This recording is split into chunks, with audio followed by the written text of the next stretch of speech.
Okay जी, attentive हो जाए। अच्छा भाई, लीज में हमने क्या पढ़ा था?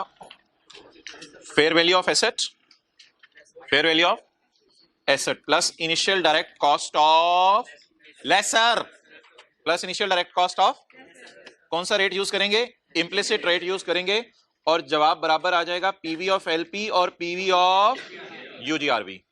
तो जब भी रेंटल मिसिंग होंगे, चाहे लेसी का सवाल हो चाहे लेसर का सवाल हो, बोले बोले बोले, चाहे लेसी का सवाल हो चाहे लेसर का सवाल हो, जब भी रेंटल मिसिंग हो तो क्या पढ़ा था हमने? बोले बोले बोले, फेयर वैल्यू ऑफ लेसर का फॉर्मूला लगाएंगे, fair value of asset plus IDC of lessor. कौन सा रेट यूज करेंगे?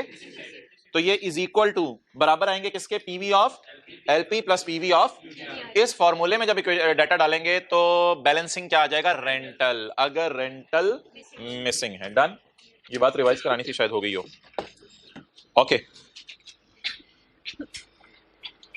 एक इसमें नोट भी था, सब नोट टाइप एक नोट भी था, लेकिन अगर मैन्युफैक्चरर डीलर लेसर का सवाल हो और रेंटल मिसिंग हो तो रेट तो इम्प्लिसिटी यूज करना है, आईडीसी 0 लेनी है। वजह क्योंकि वो किस में डाल देते हैं?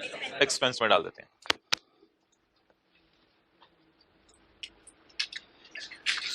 चलें बच्चों को आने दें, फिर IAS 37 शुरू करते हैं। पहले आप फिर वो कर लें, कंसोलिडेशन निकालें।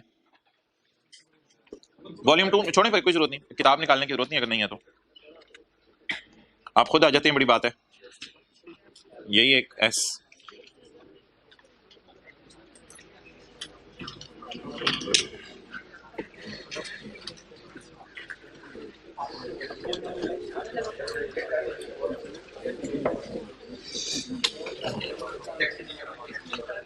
अच्छा यार, ये एक छोटा सा आज होमवर्क लें।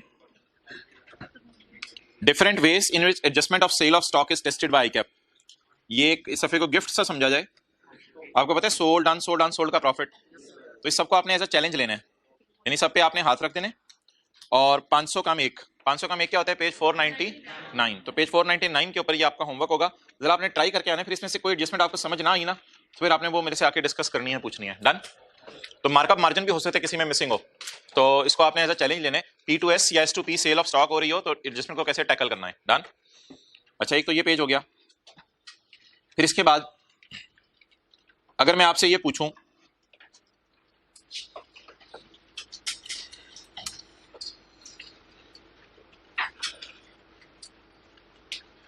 डाला मैं कहीं, हाँ बिल्कुल, एस ने डिविडेंड अनाउंस किया है, एस ने डिविडेंड अनाउंस किया है और एडजस्टमेंट हमने करनी है consolidated statement of comprehensive income में। ठीक है, तो अब consolidated statement of comprehensive income का जब बैलेंस शीट में एडजस्टमेंट करनी है तो उसके लिए आपको याद है एस का डिविडेंड जो होता है उसमें बैलेंस शीट में एडजस्टमेंट कब करते हैं? एस में बैलेंस शीट में एडजस्टमेंट करने के लिए क्वेश्चन 12 के 5 सिनेरियोज हैं। तो बैलेंस शीट में कंसोलिडेटेड बैलेंस शीट बनाते हुए डिविडेंड को टेक अप करना है या नहीं करना, ये हमारा ऑलरेडी डिस्कस हो चुका है। अच्छा, consolidated statement of comprehensive income में एस अगर डिविडेंड अनाउंस कर दे उसको कैसे डील करना है? फर्स्ट करें, दोनों ने रिकॉर्ड नहीं किया। एस ने डिविडेंड अनाउंस कर दिया, ना एस ने देना रिकॉर्ड किया, ना पी ने उसना मिलना रिकॉर्ड किया। अब इधर आए, अगर एस ने उसका देना रिकॉर्ड नहीं किया, इधर देखिए, इधर इधर इधर इधर इधर, तो वर्किंग 6 बनाते हुए शो करेंगे या अकाउंटेंट ने रिकॉर्ड ही नहीं किया? अकाउंटेंट ने रिकॉर्ड ही नहीं किया तो वर्किंग 6 बनाते हुए शो करेंगे या नहीं शो करेंगे? शो नहीं करेंगे। डन हो गई ये बात। अच्छा, वर्किंग 6 बनाते हुए शो नहीं करेंगे क्योंकि उसने रिकॉर्ड ही नहीं किया, तो वर्किंग 6 में सिर्फ तब शो करना होता है जब अकाउंटेंट रिकॉर्ड कर ले। कितने लोगों के ज़हनों में ये सवाल आता था कि P&L के सवाल में भी 5 सिनेरियोस टेस्ट हो सकते हैं, 5 में से कोई सिनेरियो टेस्ट हो सकता है। अच्छा, हालांकि मैंने उसकी बात बड़ी आसानी से बता दी थी, एक हिंट बता के, वो जो कॉन्सेप्ट नंबर 2, 3 और 4 था। अच्छा, लेकिन जब P&L के मुंह पे आएंगे तो P ने अदर इनकम में भी नहीं डाला, अब डाल के निकालें या इग्नोर कर दें? ऐसा ना करें, P ने अदर इनकम में नहीं डाला तो डाल दें पहले अदर इनकम में, फिर माइनस कर दें। इग्नोर कर सकते हैं। ओके, अब मैं आपसे दोबारा सवाल पूछने लगा हूं, व्हाइट बोर्ड की तरफ ना देखें। एस ने डिविडेंड का ऐलान किया, ना पेरेंट ने रिकॉर्ड किया ना सब्सिडरी ने रिकॉर्ड किया, यानी पेरेंट ने अपना हिस्सा नहीं डाला अदर इनकम में, सब्सिडरी ने statement of changes in equity जो बनती है वर्किंग 6 टाइप उसमें भी नहीं शो किया। तो क्या करें? वर्किंग 6 में कुछ करें, क्योंकि वर्किंग 6 में हम लिखते थे इफ रिकॉर्डेड बाय अकाउंटेंट। और P&L से निकालने की क्यों नहीं जरूरत? अदर इनकम में पढ़ा ही नहीं, पेरेंट ने डाला ही नहीं, तो अदर इनकम से माइनस करने की जरूरत है या ना करें माइनस, क्योंकि पढ़ा ही नहीं हुआ उसके अंदर। डन। अब आप कहेंगे सर ये क्या बात हुई, उन्होंने डिविडेंड रिकॉर्ड ही नहीं किया और आप हमें कह रहे हैं पेपर में कुछ नहीं करना। हाँ, वर्किंग 6 में कुछ नहीं करना, P&L के मुंह पे कुछ नहीं करना।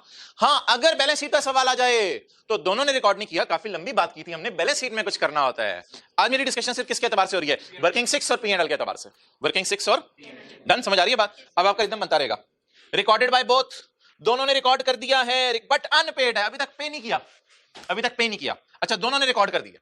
अब दोनों ने रिकॉर्ड कर दिया है तो मुझे ये बता दें इसको बैलेंस शीट के सिनेरियो में कैसे लेते थे वो मत सोचें।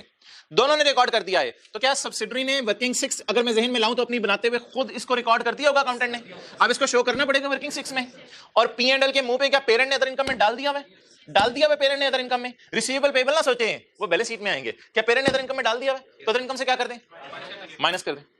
Show S full dividend in working 6 and deduct P share of S dividend from. अब इनको रटा नहीं मारना, ये रटा कितनी चीजें मारेंगे, लॉजिक पे अगलों के जवाब दें, रनिंग में आ रहे हैं मुझे उम्मीद लगता है। Recorded by P but not recorded by S. P ने रिकॉर्ड कर लिया, एस ने रिकॉर्ड नहीं किया। P ने रिकॉर्ड कर लिया अपनी अदर इनकम में तो P&L के मुंह से माइनस कर दें। एस ने रिकॉर्ड नहीं किया तो वर्किंग 6 में अकाउंटेंट ने रिकॉर्ड, तो फिर वर्किंग 6 में शो करने की जरूरत, क्योंकि वर्किंग 6 अकाउंटेंट वाली वर्किंग ही हम बनाने की कोशिश करते हैं। Done. Recorded by S but not recorded by S ने रिकॉर्ड कर दिया, P ने अदर इनकम में नहीं डाला। इसको बैलेंस शीट के एंगल से मत सोचें, P&L के मुंह के एंगल से सोचें। P ने अदर इनकम में नहीं डाला तो P ने अदर इनकम में नहीं डाला तो माइनस करने की जरूरत, सिर्फ क्या करें? Show S full dividend in working 6। और इन द एंड अगर पे हो गया है तो फिर तो छोड़े परे सारा, इधर आके सोचें। अगर पे हो गया है तो एस ने बांटना रिकॉर्ड कर लिया होगा और P ने मिलना भी रिकॉर्ड। अब क्या करें फिर? वर्किंग 6 में भी शो करें और इधर से भी माइनस कर दें। तो यार इन सारी बातों की जगह मैंने एक बात आपको कही थी, वो याद कर लें, ये सारी बातें छोड़ें। वो जो कॉन्सेप्ट नंबर 1 2 3 4 लिखवाए थे, क्या वर्किंग 6 में डिविडेंड सिर्फ जब रिकॉर्ड कर लेंगे वो तब जाएगा, जब रिकॉर्ड कर लेगा अकाउंटेंट तब जाएगा, अगर नहीं रिकॉर्ड किया होगा तो।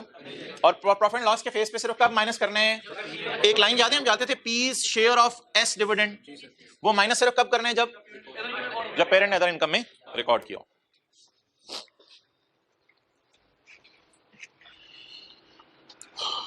अच्छा जी,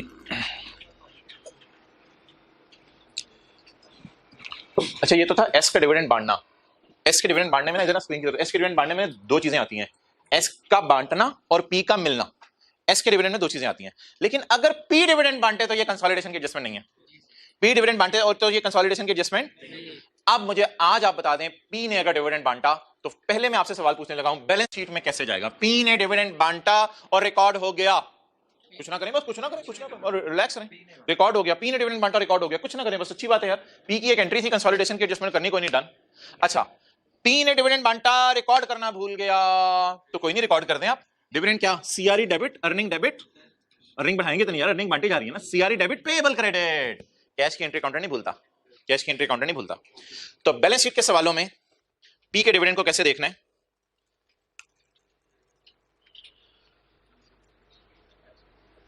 ये पेज नंबर 501,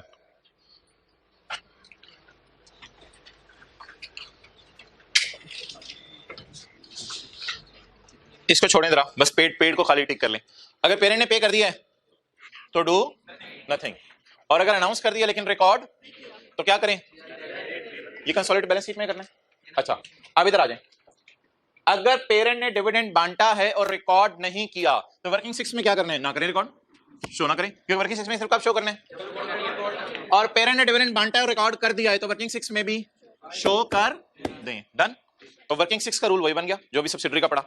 अच्छा, तो बैलेंस शीट में बता दें क्या रूल है जरा, पेरेंट के डिविडेंड का। अगर पेरेंट ने डिविडेंड बांटा और रिकॉर्ड कर दिया तो बैलेंस शीट में कुछ ना करें, अगर रिकॉर्ड नहीं किया तो कर दें, कैसे? CRE debit, dividend payable credit. अच्छा, अब वर्किंग 6 की बात करें, अगर पेरेंट ने डिविडेंड रिकॉर्ड नहीं किया तो ना करें, आप ना करें, वर्किंग 6 में ना करें, बैलेंस शीट के फेस पे लाके समय हम करते होते हैं रिकॉर्ड, तो वर्किंग 6 में शो ना करें। और अगर पेरेंट ने रिकॉर्ड कर लिया है तो फिर वर्किंग 6 में शो कर दे। बाकी पेरेंट का डिविडेंड को P&L के फेस पे खुदा के लिए कभी ना लाइएगा, क्योंकि डिविडेंड P&L का आइटम नहीं है, क्योंकि ये बांट रहा है, मिल नहीं रहा इसको। तो पेरेंट के डिविडेंड का P&L के मुंह से कोई ताल्लुक, सिर्फ किसके डिविडेंड का P&L के मुंह से ताल्लुक है? सब्सिडरी के। तो पेरेंट का डिविडेंड P&L के सवालों में कैसे देखना है? पेज 502।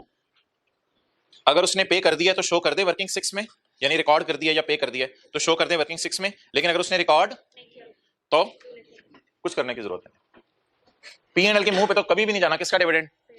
पेरेंट का।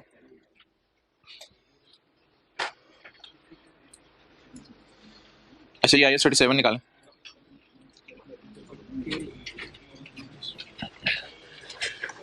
अच्छा भाई आप खड़े हो जाए जिन्होंने कैप पहनी हुई है।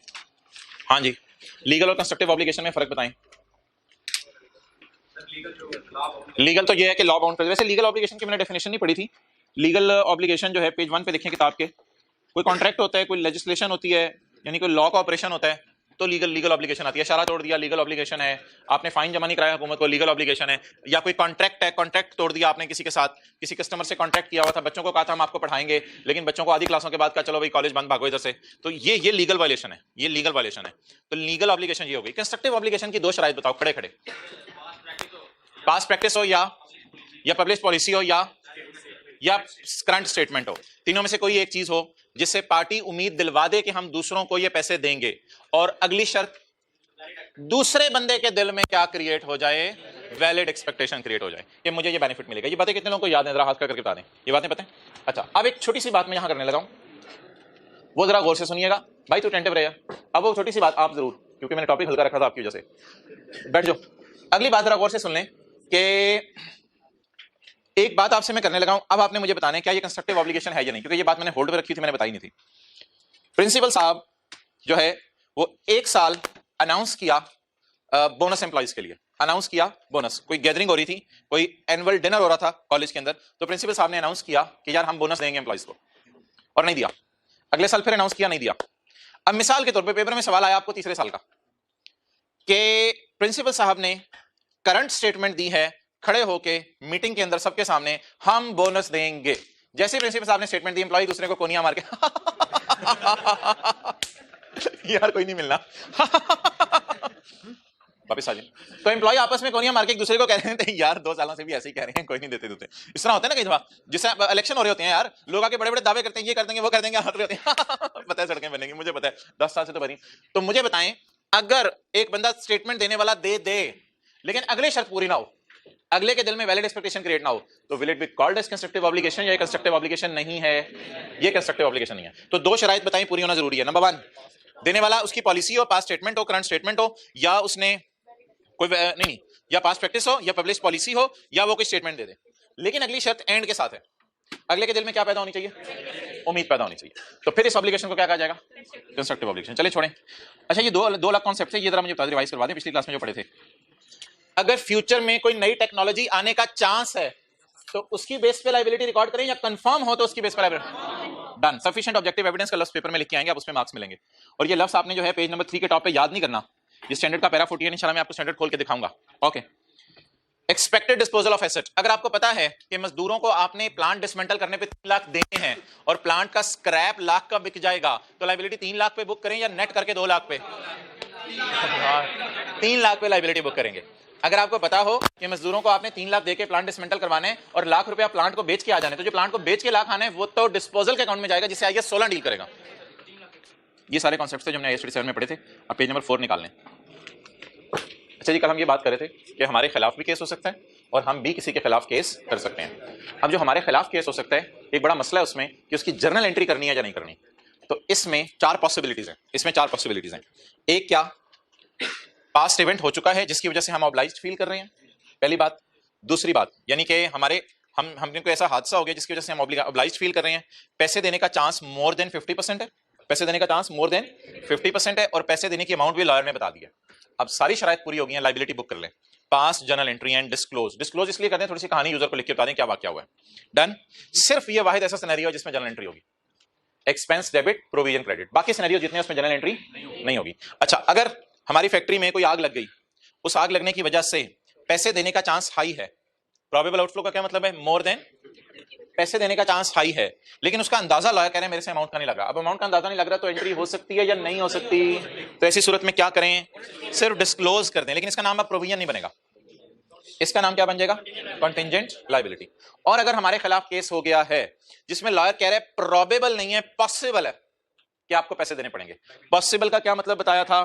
5 to 50%, जिसमें लॉयर कह रहा था 5 to 50% चांस है कि आपको पैसे देने पड़ेंगे, तो पॉसिबल ऑब्लिगेशन है। लेकिन कहते हैं फ्यूचर में जो कोर्ट का फैसला आएगा, कोर्ट मेरे कंट्रोल में नहीं है, उस पर डिपेंड करता है। तो अब बताएं पॉसिबल का मतलब क्या बताया था? लो चांस। लो चांस है कि आप केस हारेंगे। अब बता दें आप लाइबिलिटी को बुक करें या डिस्क्लोज करें? सिर्फ बुक से मराद जनरल एंट्री करें या सिर्फ डिस्क्लोज करें? डिस्क्लोज करें। यूजर को कहानी लिख के बता दें हमारे खिलाफ केस हो गया, लॉयर के मुताबिक काफी कम चांस है कि पैसे देने पड़ेंगे। हाँ, पैसों के अमाउंट वो बता रहे, एस्टीमेट लगा रहे, वो आपको यूजर को जरूर बता दें यहां पे एस्टीमेट लग सकता है अमाउंट का, लेकिन लॉयर कह रहे पैसे देने का चांस क्या है, इसलिए हमने जनरल एंट्री करना मुनासिब नहीं समझा, इसको क्या कर दिया, डिस्क्लोज कर दिया। बल्कि इन दोनों का एक भी सिनेरियो बन सकता है, यानी इन दोनों का जवाब ही एक है ना, बहरहाल डिस्क्लोज ही करना है लायबिलिटीज को। इधर पैसे देने का चांस तो हाई है, लेकिन पता नहीं चल रहा पैसे कितने देने। डन, आगे। और अगर लॉयर कहते भाईजान केस को साहब ने कोई नहीं हारना, छोड़े परे, पाकिस्तान ने कौन किसको पूछेगा, छोड़े पर जाएं। अब एक दो दफा आप उसके घर बंदे भेजेंगे धमकी देके, उसने बाहर नहीं निकलना उसके बाद, तो फिर आप ऐसी सूरत में no general entry, no disclosure. Done. अच्छा, अगर लॉयर कह दे कि 100% कंफर्म है आप केस हारेंगे, तो मोहतरम ये तो एक शायद वर्चुअली सर्टन हो गया ना, ये तो प्रोबेबल नहीं बल्कि वर्चुअली, फिर तो ऑब्वियसली आप लायबिलिटी बुक करेंगे, फिर तो ऑब्वियसली लायबिलिटी बुक करेंगे, फिर ये तो प्रोविजन जैसा सिनेरियो ही बन जाएगा। अगर लॉयर ने मुंह से कह दिया, आप डाल सकते हैं ये डब्बा भी, अगर लॉयर ने वर्चुअली सर्टन कह दिया कि आप केस हारेंगे, वर्चुअली सर्टन का क्या मतलब है, 100% कंफर्म हूं आप मैं कि आप केस हार जाएंगे, तो फिर भी लायबिलिटी बुक होगी, उसको भी प्रोविजन ही कहते हैं, क्योंकि उसकी टाइमिंग अनसर्टन है या अमाउंट। ठीक है जी, इंशाल्लाह दुआ साथ वाले को दुआ दें अल्लाह आपको किताब दे। अच्छा जी, नहीं नहीं अमाउंट तो बताएगा, फिर क्या, फिर सर्टेनिटी, फिर हमेशा वो डिपेंड करेगा, हमेशा वो डिपेंड करेगा। अच्छा जी, एसेट साइड सवाल खोलने तो बातें क्लियर हो जाएंगी। एसेट साइड, अच्छा मतलब एसेट साइड क्या है, हमने केस किया किसी के खिलाफ या हमारे खिलाफ केस हुआ है,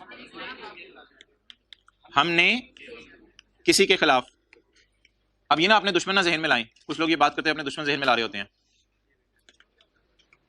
दुश्मन होता है वो दुश्मन। हमने किसी के खिलाफ केस कर दिया। अब मोहतरम मिसाल के तौर पे होंडा कार्स वालों ने जनरल टायर पे केस कर दिया, हम होंडा कार के ओनर हैं, अकाउंटेंट कर लें चलिए, ओनर ज्यादा हो जाएगा। अच्छा, हम होंडा कार के अकाउंटेंट हैं, तो होंडा कार्स वालों ने जनरल टायर के खिलाफ केस कर दिया, ये टायर है, ये टायर चपेट मारे बंदा टायरों को, ये टायर है, ये टायर हमें दिए हैं, तो हम आप पे केस करते हैं, हम आप पे केस करते हैं, ये टायर आपने हमें सही सप्लाई नहीं किए। अब जो जनरल टायर का ओनर है वो मुंह से कह दे मैं रिफंड करता हूं पैसे, मैं रिफंड करता हूं पैसे, आप परेशान ना हो यार, ये मेरी तरफ से ले ले पैसे, बस एक दो दिन में आप आ जाए, मैं चेक बना के दे देता हूं, तो ये फिर पैसे मिलना वर्चुअली सर्टन हो गया, ये पैसे मिलना virtually, inflow is virtually certain. अब पैसे उसकी तरफ से आएंगे ये तकरीबन यकीनी नहीं है, 100% कंफर्म है, मोर देन 95%। डन।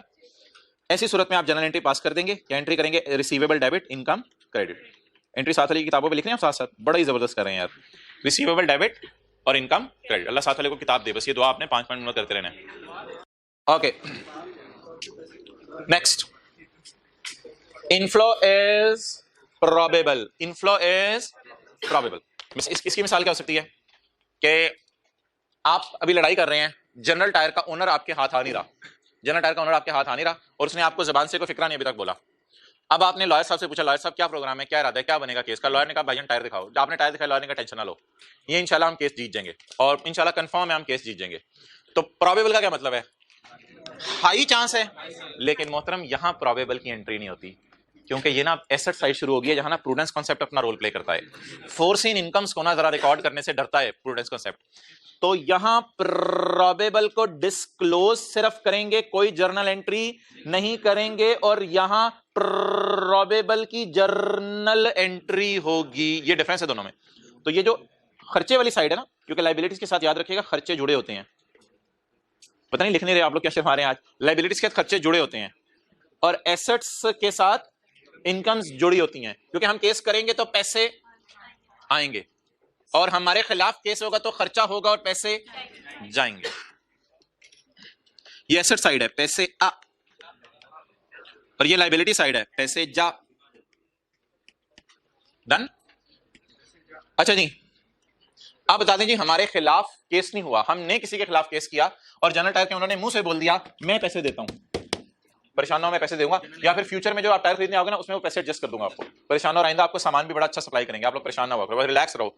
तो अब ऐसी सूरत के अंदर आप जनरल एंट्री करेंगे रिसीवेबल डेबिट इनकम क्रेडिट। लेकिन अगर जनरल टायर का ओनर ये बात नहीं करता, जनरल टायर के उन्होंने ऐसी कोई बात नहीं की, लेकिन हमारा लॉयर कह रहे हैं कि हाई चांस है, प्रोबेबल के साथ लिखा करें यार, हाई चांस है, यानी 50 to 95% चांस है कि हम केस जीत जाएंगे, फिर ऐसी सूरत में क्या करें, डिस्क्लोज कर दें कॉन्टिंजेंट एसेट। ये एसेट डिपेंडेंट है कोर्ट के फैसले पे, अब तो कोर्ट में बात जाएगी, उसका ऑनर मान ही नहीं रहा, तो ये डिपेंडेंट है कोर्ट के फैसले पे, लेकिन इसकी जनरल एंट्री नहीं करनी, सिर्फ कहानी सुनानी है यूजर को, ताकि यूजर दुआएं मांगने लगे अल्लाह करे पैसे आ जाएं। और अगर इनफ्लो इज पॉसिबल, अब असल में ना ये वाले दोनों सिनेरियोज इसने इकट्ठे कर दिए इधर, ये वाले दोनों सिनेरियोज इकट्ठे कर दिए।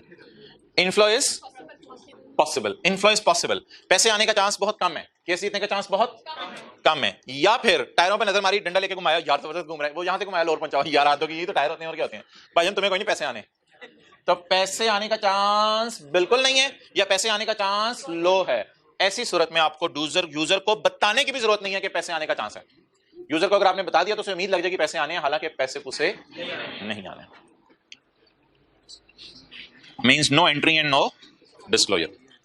पॉसिबल का मतलब बताएं, लो चांस, और रिमोट का मतलब बताएं, नो चांस, और प्रोबेबल का मतलब बताएं, हाई चांस है पैसे आने का, और वर्चुअली सर्टेन का मतलब बताएं, कंफर्म, कंफर्म है पैसे आना। कंफर्म क्या? अच्छा, तो ये एसेट साइड की तस्वीर खींच लें, जो हजरात जो है किताब नहीं ली हुई जिन्होंने, एसेट साइड की तस्वीर खींच लें, और साथ आप उसे दुआ भी दें जो तस्वीर खींच रहे, अल्लाह तुम्हें किताब दे, अल्लाह तुम्हें औलाद, अच्छा वो अल्लाह तुम्हें किताब दे। चलें जी, अच्छा अब एक्सपेंस साइड पे आ जाएं।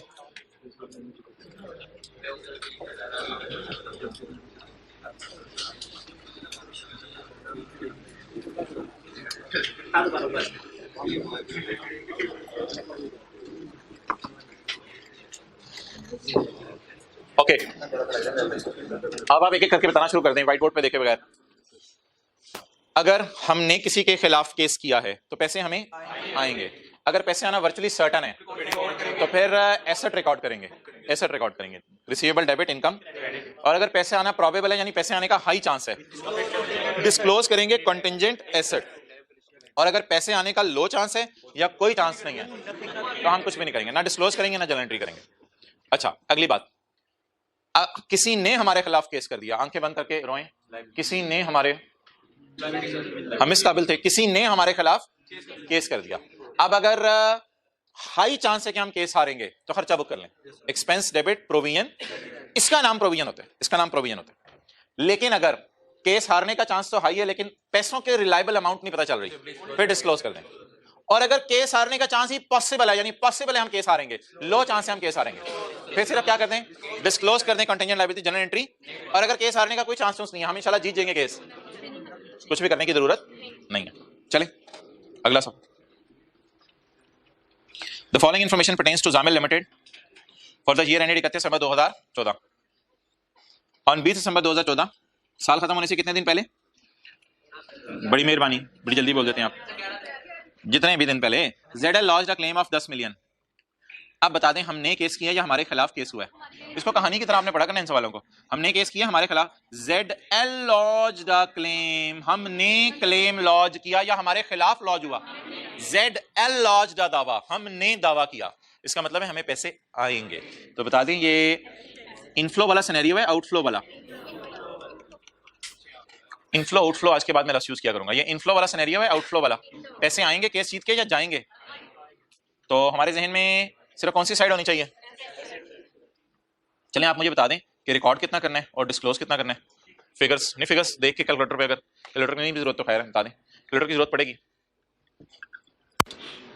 तो बड़ा एक आसान सा सवाल आया था ICAP में। हाँ जी, सफ़े के टॉप पे जगह लिख दें कितना रिकॉर्ड करना है एसेट, कितना कॉन्टिंजेंट एसेट है और कितने का कुछ नहीं करना, सफ़े के टॉप पे लिख। वो यार आसान सा सवाल है, कैलकुलेटर पकड़ो, फारिग करो, या गलत कह रहे हो।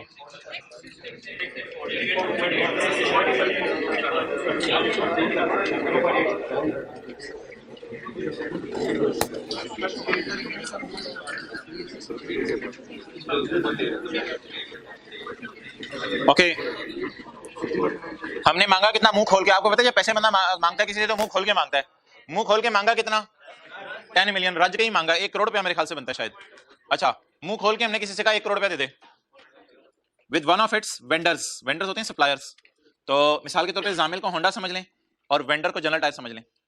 On 20 December Honda launched a दावा of 10 million with general tyre for supply of हल्की क्वालिटी के टायर्स। अच्छा यार, ये साल के बाद जो है वो उसने इसको बात की है, इसको आपने इग्नोर करना है। असल में एक हमारा स्टैंडर्ड है IS 10, वो भी इसके साथ लिंक्ड है। तो अभी आपने ना साल से पहले साल के बाद वाले डेट्स को पढ़ के इग्नोर कर दिया करना है, क्योंकि उस स्टैंडर्ड में आपको मैं बताऊंगा कि जो साल के दौरान ही कोई इवेंट हो गया और साल के बाद उसके बारे में चीजें पता चली तो हमारे साल में रिकॉर्ड हो सकता है, अगर फाइनेंशियल स्टेटमेंट अभी हमारे हाथ में है। लेकिन इन बातों को भी आप छोड़ दें, जो मैंने बात की नहीं समझ आई तो इग्नोर कर दें, डेट्स के चक्कर में ना पड़े। ऑन यकम फरवरी 15 the vendor agreed to adjust 6 million against future purchase. Vendor ने एग्री कर लिया कि फ्यूचर परचेज में इसे ये पैसे एडजस्ट कर दूंगा। इसका मतलब है ये वर्चुअली सर्टेन है। अच्छा जी, हमारा दावा कितना था? 10 का। इसमें से वर्चुअली सर्टेन कितना हो गया? 6। इसे क्या करेंगे? रिकॉर्ड का क्या मतलब है? रिसीवेबल डेबिट इनकम, ये इसकी जनरल एंट्री बन जाएगी, रिसीवेबल डेबिट और इनकम क्रेडिट। अभी सबर, आगे चलने दें। हमने 10 मांगा, अगला कितने देने को तैयार हो गया?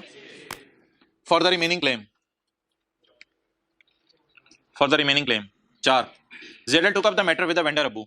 ये वेंडर के अबू के पास चला गया, पेरेंट कंपनी। जैसे यूफोन के खिलाफ केस हुआ तो पीटीसीएल के पास चला गया, पेरेंट उसके अबू के पास चला गया, उसके अब्बू पैसे दे देंगे। इसका प्रोबेबल है। प्रोबेबल का क्या मतलब है? हाई चांस है। हाई चांस है कि उसके अब्बू 70% ऑफ रिमेनिंग पैसे दे देंगे। 70% रिमेनिंग उसके अब्बू दे देंगे। ऐसी इंग्लिश ही है, बड़ी आसान सी इंग्लिश पढ़ें। Zedel took up the matter with the vendor अब्बू झुके रहते हैं, एंड इट इज प्रोबेबल, और इसका हाई चांस है दैट 70% ऑफ दावा वुड बी रिकवर्ड। दावा कितना है? 10 में से रिमेनिंग कितने? 70% ऑफ रिमेनिंग दावा वुड बी रिकवर्ड। तो 10 का 70% लगा दिया तो इधर 7 बन जाना, ये पता नहीं 7 और 6 दावे से भी ऊपर अमाउंट चली जानी है पागल। तो 10 का नहीं लगाना 70%। अब 4 के 2 हिस्से करें, 70% कितना बना? 2.8। 2.8 क्या है? इसलिए इसे क्या करेंगे? डिस्क्लोज करेंगे एज अ कॉन्टेंजेंट एसेट। एक चीज आपके समझने के लिए लिख रहा हूं, असल में ये जो 6 था, ये 6, ये क्या था? वर्चुअली। इसलिए हमारा डिसीजन क्या था? इसको क्या करें? रिकॉर्ड करें। 2.8 क्या है? इसलिए हमारा डिसीजन क्या है? इसको डिस्क्लोज करें। No journal entry. डन हो गया। पहला क्या था? दूसरा क्या था? इसलिए वर्चुअली सर्टन को और प्रोबेबल को पहले की जर्नल एंट्री और दूसरे की जर्नल एंट्री। ये समझ आ गया? Yellow yellow, green green, blue blue, समझ आ गया? ओके। बाकी कितना बच गया? 1 पॉइंट। इसके बारे में सवाल खामोश है, इसके बारे में सवाल खामोश है। तो शायद पॉसिबल हो, शायद रिमोट हो, हमें नहीं पता। शायद पॉसिबल हो, शायद रिमोट हो। वैसे आप पॉसिबल में भी डाल सकते हैं, रिमोट में भी डाल सकते हैं, सब टू यू।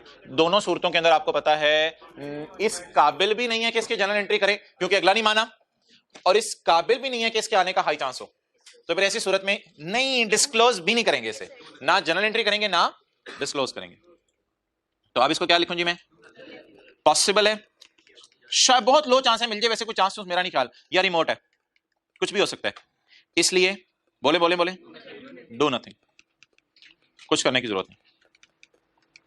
अच्छा, डू नथिंग नहीं पेपर में लिखना, पेपर में आपने लिखना है not be accounted for and not be disclosed. Not be accounted for and not be disclosed. Paper में ना ये लिखना है, डू नथिंग के कोई मार्क्स नहीं होंगे, and not be disclosed, paper में ये फिक्रा लिखेंगे। डन जी, इसको करें यार। कितने लोग मोर और लेस इसी नतीजे पे पहुंचे थे? जरा हाथ का करके बता दें। अच्छा यार, अब आप ऊंची आवाज में जरा पढ़ो सेंटेंस, ऊंची आवाज में पढ़ो। जामिल लिमिटेड, कोई और पढ़ दे, जल्दी करे जल्दी।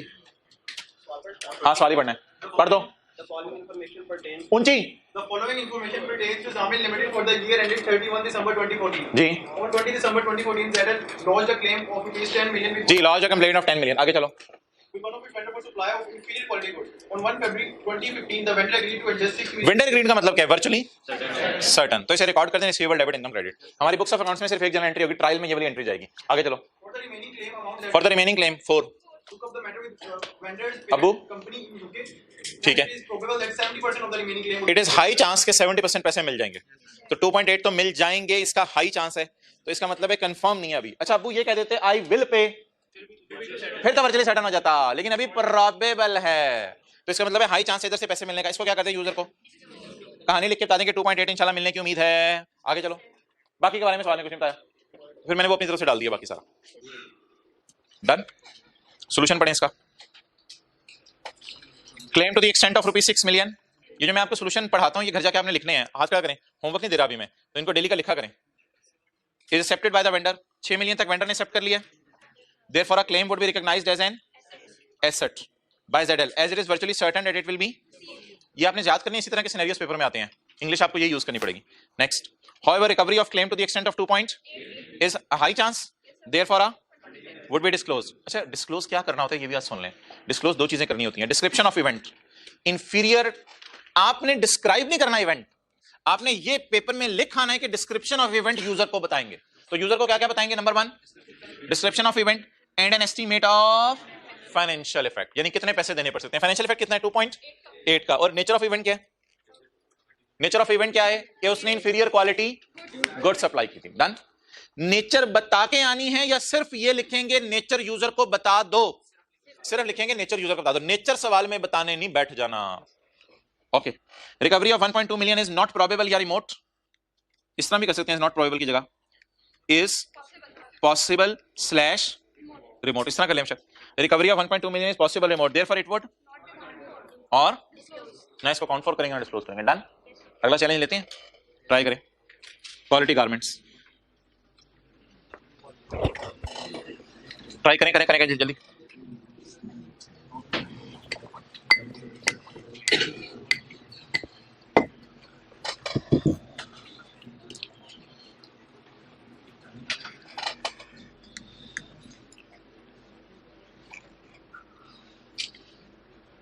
प्लीज प्लीज, हमारे खिलाफ केस हुआ है, हमारे खिलाफ केस हुआ है। Quality garments is a manufacturer of readymade garments. During May 2014 अन्नी आग broke out in one of its units, जिसकी वजह से बहुत से एम्प्लॉइज की डेथ हो गई और बहुत से अभी तक बिस्तर पे पड़े हैं।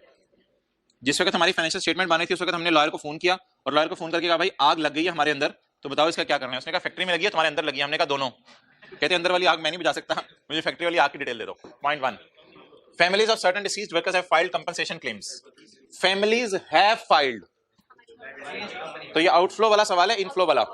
हमें पैसे देने पड़ेंगे, हमें पैसे आएंगे, हमें पैसे देने पड़ेंगे। मास्क बढ़ने शुरू हो गए हैं क्लास में। अच्छा, families of certain disease workers have filed compensation. मैं ये नहीं कह रहा छुट्टियां होने वाली हैं, मैं ये मास्क की बात कर रहा हूं अभी, अल्लाह ना करे छुट्टियां। Families of certain disease workers have filed compensation claims amounting to rupees. Families ने मुंह खोल के कितने मांगे? 60 मिलियन। 6 करोड़ रुपया लोगों ने मांग लिया और हुकूमत ने पेनल्टी लगा दी है 35 million for negligence on part of company, ताकि और कभी भी कोई बंदा ये हरकत ना करे। तो 2 दावेदार आ गए हैं।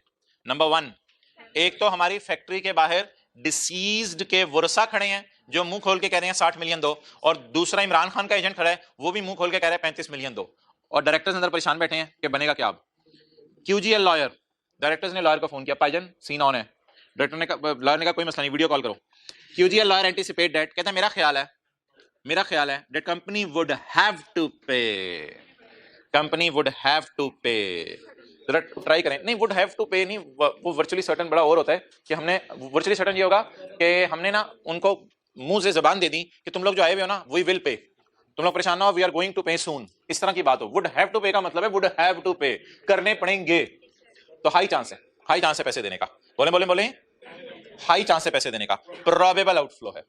वुड हैव टू पे से क्या लग रहा है आपको? मे पे तो नहीं लिखा हुआ, मे पे क्या लिखा हुआ है? वुड हैव टू पे। जैसे कोई बंदा आपको कहे यू वुड हैव टू पे, अब उसके फिक्रे में बहुत सख्ती है, अब आपको फोर्स, वो कह रहे हैं कि आपको पैसे देने पड़ेगा। हमारा लॉयर क्या कह रहा है?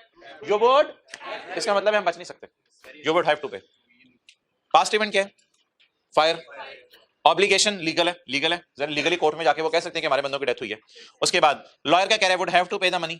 अब लॉयर से एस्टीमेट लगवाते हैं जरा कि यार जितने वो मांग रहे हैं उतने देने पड़ेंगे। वो तो मुंह खोल के मांगने वाला तो करोड़ रुपया मांग लेता है। 50,000 की बाइक का नुकसान हुआ हो और छोटी सी खराश आई हो, करोड़ रुपया दीजिए मुझे, तो वो तो मांगने वाला तो मुंह खोल के मांगता है पैसे।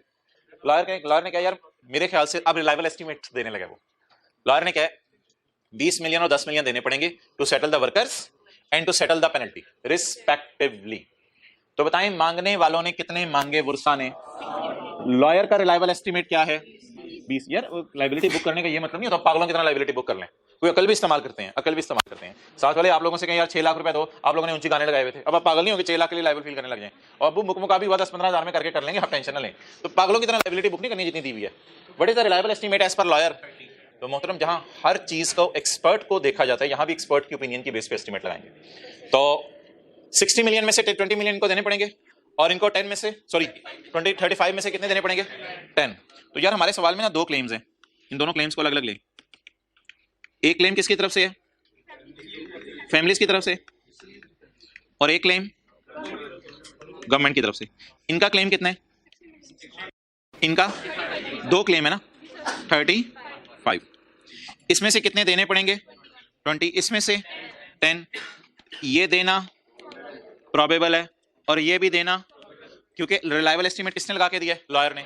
इसमें 3 शराइत पूरी हो रही हैं, पास्ट इवेंट भी है, वुड हैव टू पे का मतलब हाई चांस है, और रिलायबल एस्टीमेट भी लॉयर ने लगा दिया है, तो प्रोविजन की शराइत पूरी हो रही है। अच्छा, एक आपसे सवाल पूछ रहा हूं, अगर कोर्ट में केस जाए तो जज साहब वही पैसे कहेंगे जो लॉयर ने कहा है, या ज्यादा भी देने पड़ सकते हैं? लॉयर ने कहा है ना 20 देने हैं, ज्यादा भी देने पड़ सकते हैं। तो मुझे बता दें, हाई चांस तो 20 का है, क्या कोई लो चांस है कि 40 भी देने पड़ सकते हैं? 40 के बारे में सवाल ने बात नहीं की, जैसे इधर सवाल ने 1.2 के बारे में बात नहीं की थी, तो 40 के बारे में सवाल ने बात नहीं की, लेकिन क्या कोई चांस है? हाई चांस तो नहीं होगा, लो चांस है कि बाकी भी देने पड़ सकते हैं। इसी तरह 25, तो इनकी पेमेंट का सवाल के मुताबिक तो चांस हाई है 20 और 10 का, लेकिन जो बकाया अमाउंट है वैसे मुझे बताइए, वैसे क्या देनी पड़ सकती है? कुछ ऐसा हो सकता है कि देनी पड़े, पॉसिबल है भाई, कहने पॉसिबिलिटी है कि देनी पड़ सकती है, तो ये पेमेंट का भी लो चांस है। अब बता दें, अगर हम करने पे आए तो इन दोनों को क्या करें? यार ये जो है ना खर्चे वाली साइड, इसमें आपने इसको साथ डिस्क्लोज भी करना होता है, इसको आपने साथ डिस्क्लोज भी करना होता है। और ये मोहतरम कॉन्टिंजेंट लायबिलिटी है, कॉन्टिंजेंट लायबिलिटी है जो प्रोविजन है। ये वाली क्या थी? प्रोविजन। क्या होने की वजह से? प्रोबेबल होने की वजह से। ये प्रोविजन है तो इसकी क्या करेंगे? Journal entry. लेकिन एक बात याद रखिएगा, प्रोविजन को डिस्क्लोज भी करते हैं, प्रोविजन को जर्नल एंट्री भी करते हैं, बस डिस्क्लोज भी। और ये कौन सी लायबिलिटी है? ये हमेशा क्या होती है? डिस्क्लोज। जल्दी फारिग करें।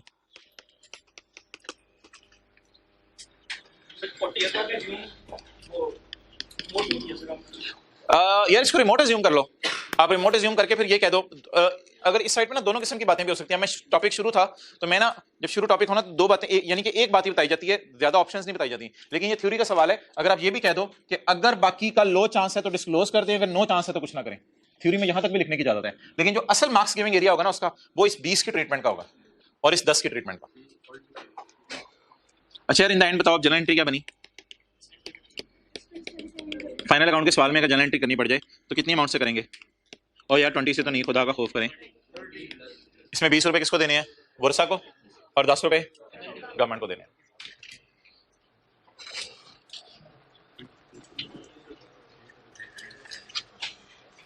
डन? क्लियर? अच्छा, जब ये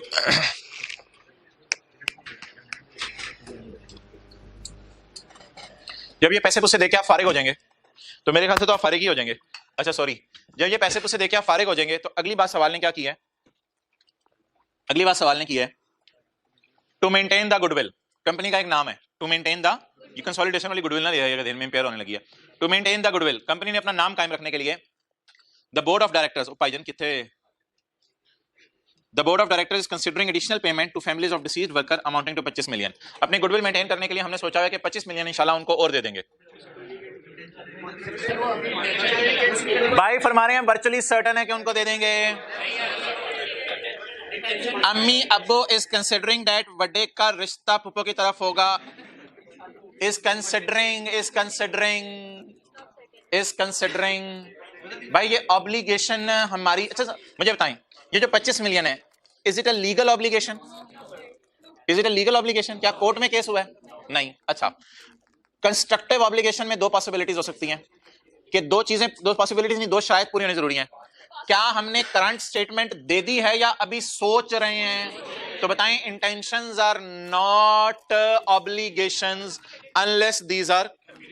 तो वही जो टैंकर उल्टा था वही वाली अंग्रेजी यहां पे लिख के आएंगे। तो अगर वो आपने याद की भी है तो आज इसकी अंग्रेजी मुझे नहीं पढ़ानी पड़ेगी, पहले इसकी अंग्रेजी पढ़ लें। Neither provision nor disclosure shall be for additional compensation to families of deceased workers as the matter is still and no announcements was made thus not arising any legal or ये थोड़ी सी इंग्लिश उससे different है ऊपर वाली से, लेकिन मोर और less आके देखिएगा ऑलमोस्ट वही वाली इंग्लिश है। दोनों में से जो मर्जी आप लिखें एक्सेप्टेबल है। डन। तो बता दें इधर क्यों नहीं ऑब्लाइज्ड फील करेंगे? बोले बोले बोले अनाउंस नहीं किया। तो अगर आप कोई चीज सोच रहे हो कि बच्चों को पार्क लेके जाना है, अल्लाह आपको औलाद देंगे इंशाल्लाह, तो आप सोच रहे हो बच्चों को पार्क लेके जाने, सोच रहे हो, तो क्या ये रिवर्स हो सकता है? सोच तो रिवर्स हो सकती है ना माय डियर, सोच तो रिवर्स हो सकती है, लेकिन अगर जबान दे दें फिर नहीं। ओके तो जब जबान दे देते हैं तो फिर देना, फिर रिवर्स करना मुश्किल हो जाता है। आप थोड़ा सा फील कर रहे हैं। तो इसलिए एक बंदा जब जबान दे दे तो फिर एक तरह की क्या बन जाती है, बोले कंस्ट्रक्टिव ऑब्लिगेशन बन जाती है। फिर उसके लिए फिरना बहुत मुश्किल हो जाता है उस बात से। ओके नियर टू इम्पॉसिबल हो जाता है। तो भाई ये लोग कंसिडर कर रहे हैं या इन्होंने कम्युनिकेट कर दिया? अभी तो खुद सोच रहे हैं कि हम ये करेंगे, कुछ इधर उधर पैसे दे देंगे इनको, अभी तो सोच रहे हैं, अभी तक कम्युनिकेट। तो can it be reversed any time? Okay अगर अनाउंस होता फिर तो आपकी ऑब्लिगेशन बन जानी थी, अगर इसकी जगह कंसिडर की जगह अनाउंस होता। डन। आगे चलें। अच्छा जी ये अगला टॉपिक है रीइंबर्समेंट्स, ये हमने नहीं करना। अब आप अपने घर में स्टैंडर्ड्स ढूंढें। स्टैंडर्ड्स का ना पार्ट बी होगा। मेरा पास का तजर्बा है कि जब मैंने मैसेज करवा दिया था फिजिकल वालों को कि स्टैंडर्ड का पार्ट बी लेके आने, तो पास का तजर्बा है कि 80% बच्चे स्टैंडर्ड नहीं लाते। इसलिए पेज नंबर 21 पे वो चीज़ें किताब में भी डाल दी हुई हैं, लेकिन आप लोग किताब से मत देखें। जो हज़रात स्टैंडर्ड लाए हुए हैं, जो हज़रात स्टैंडर्ड लाए हैं पेज नंबर 21 पे, जो हज़रात स्टैंडर्ड लाए हैं वो स्टैंडर्ड का पार्ट बी ढूंढें, क्योंकि A1 A2 अलग है, C1 C2 अलग है, दरमियान वाला पार्ट बी में आप ढूंढें IS 37 बिल्कुल एंड पे होगा। अब ये कुछ के पास स्टैंडर्ड है वो पेज 775 बता रहे हैं, लेकिन ऑब्वियसली किसी के पास पुराने स्टैंडर्ड होंगे तो उनका पेज नंबर डिफरेंट होगा। इसमें अगर आप ढूंढें तो एग्जांपल 1 आ रही है वारंटीज वाली, तो इसके क्वेश्चन भी अवेलेबल हैं, सोल्यूशन भी अवेलेबल हैं। अगर पेपर में इस जैसा कोई सिनेरियो आ गया तो यहाँ से सोल्यूशन कॉपी पेस्ट किया जा सकता है अगर आप स्टैंडर्ड साथ लेके गए हैं। तो ये इलस्ट्रेटिव एग्जांपल्स आ रही हैं वारंटीज की। कितने लोगों को स्टैंडर्ड लायों को मिल गई हैं? बस ठीक है। तो पार्ट बी आप लाए हुए थे, उसके अंदर ये एग्जांपल्स हैं। चलें जी वारंटीज। अब स्टैंडर्ड के ऊपर हाईलाइट करने की इजाजत है। अगर आपने कुछ लिखना है समझने के लिए वो आपको मजबूरन बुक खोलनी पड़ेगी, साथ अंडरलाइन कर सकते हैं, हाईलाइट कर सकते हैं और स्टिकी नोट भी लगा सकते हैं साथ अटैच करके पक्का टेप के साथ कि इस सफे पे एग्जांपल्स दी हुई हैं, ये भी लगा सकते हैं। और स्टिकी नोट पे सारी बातें रेफरेंस के तौर पे लिखेंगे भी आप, एग्जांपल्स ऑफ IS 37 ऊपर नहीं लिख सकते सफे के। A manufacturer gives warranties. एक मैन्युफैक्चरर क्या देते जी? वारंटीज देते हैं at the time of sale to purchasers of its product. जैसे हम मोबाइल खरीदने जाएं या कोई और चीज खरीदने जाएं, वॉशिंग मशीन खरीदने जाएं, तो डॉलेंस वाले हमें वारंटी देते हैं, भाई खराब हो गया तो सही करना हमारी तरफ से। Under the terms of the contract for sale the manufacturer undertakes to make good. भाई बड़ी बड़ी इंपॉर्टेंट बातें, बात ने ना ऐसे जाने एकदम तो थोड़ा सा आप इंटरेस्ट लूज करेंगे, मसला हो जाना है। इसमें से 8-10 एग्जांपल्स आज हमने कर लेनी है। तो ये दुनिया के स्टैंडर्ड्स में से एग्जांपल पढ़ाई जा रही हैं जो जहां बैठ के आप पढ़े और जॉन इंग्लैंड में यही पढ़ा है वो अपनी क्वालिफिकेशन के लिए। Under the terms of contract for sale, तो क्या हो गया इसमें, क्या कमाल बात है। The manufacturer undertakes to make good. Manufacturer कहते हैं मैं सही करके दे दूंगा बाय रिपेयर, अगर चीज कम खराब हुई तो रिपेयर कर दूंगा, अगर ज्यादा मसला हुआ तो रिप्लेस कर दूंगा। Manufacturing defects that becomes apparent with in 3 years। 3 साल के अंदर अंदर कोई मसला हुआ, वॉशिंग मशीन मेरे पास ले आना, हाथ रखते हैं ऊपर, अच्छा full stop. On past experience, पुराने तजर्बे की बुनियाद पे हाई चांस है that there will be some claims under the warranties, के कुछ क्लेम्स आ जाते हैं, यानी 100 मशीनें बेची हैं तो 2-3 लोग मशीनें सही कराने आ जाते हैं। बता दें जी इट इज हाई चांस है। आउटफ्लो वाला सिनेरियो है, इनफ्लो वाला मशीनें सही कराने आएंगे तो रिपेयर का खर्चा करना पड़ेगा। आउटफ्लो वाला सिनेरियो है तो बता दें हाई चांस है पेमेंट करने का, तो रिकॉर्ड करेंगे प्रोविजन और प्रोविजन डिस्क्लोज भी करते हैं। प्रोविजन में आपको याद है 3 बातें होती हैं। Present obligation as result of past event. Past event क्या है? सेल ऑफ चीजें। The obligating event is the sale of product with a warranty which gives rise to a warranty card। Legal obligation है constructive warranty card. Warranty card तो court में लेके जा सकते हैं। Outflow of resources embodying economic benefit in settlement. ये ऐसी मुश्किल से इंग्लिश है। आउटफ्लो ऑफ कैश होगा, कैश फ्लो एक बेनिफिट वाली चीज है, सेटल करते हुए, वारंटी सेटल करते हुए आउटफ्लो होगा। तो probable for warranties as whole, यानी वारंटी सारी की सारी जितनी आप अंदाजा लगा रहे हैं वो उनके लिए आप लायबल फील करेंगे। इस इंग्लिश को आपने नहीं देखना, इंग्लिश तो पेपर में लिखनी है, वो मैं आपको बताऊंगा। कंक्लूजन पढ़ लें। अ लायबिलिटी इज रिकॉर्डेड, प्रोविजन असल लफ्ज़ है लेकिन आपके समझने के लिए बोल रहा हूं। अ liability is recorded for the best estimate of cost of making good under the warranty product sold before the end of. जितने वॉशिंग मशीनें हमने साल से पहले बेच दी हैं उनके लिए लायबल फील करें कि उनको वारंटी करके देंगे। इसकी एंट्री क्या करेंगे? वारंटी एक्सपेंस डेबिट, वही जो करते थे IS 12 के अंदर, warranty expense debit provision for warranty credit. Done. क्या वारंटी कार्ड इशू कर दिया, क्यों नहीं लायबल? हाँ, मैं कह रहा हूं इस प्रोविजन होती ही लायबिलिटी ऑफ अनसर्टेन टाइमिंग और अमाउंट है। ये लायबिलिटी तो है लेकिन इसकी टाइमिंग भी अनसर्टेन है, इसकी अमाउंट भी, लेकिन लायबल तो है ना हम। जैसे डेटर होते थे उसमें लायबल नहीं होते थे लेकिन पैसे लेके भागने का चांस तो होता था। जनरल एंट्री किससे पास करेंगे? ये जब वारंटीज के सवालों में फिगर्स आएंगी तो मैं कैलकुलेट करवाऊंगा आपको फिगर्स कि जनरल एंट्री किस अमाउंट से करवाएंगे। एस्टीमेट लगाना पड़ेगा वारंटीज का या एग्जैक्ट पता होगा कितनी आनी है, वो इंशाल्लाह सवाल आएंगे। अच्छा यार, ये स्टैंडर्ड का ना पैरा 22,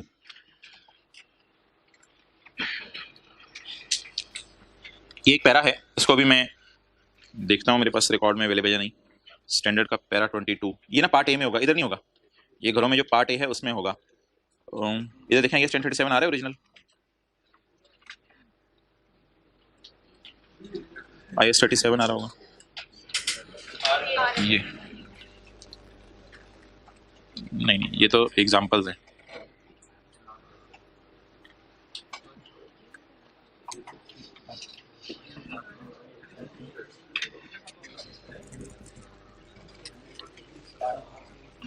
अच्छा, स्टैंडर्ड का एक पैरा 22 है। अपनी किताब पे ना शुरू में जो हम पैरा लिखे हैं वो पहले सफे पे लिख लिया करें, जो पैरा हम रेफर करें लिखें किताब के पहले सफे पे पैरा 22 एज अ रेफरेंस।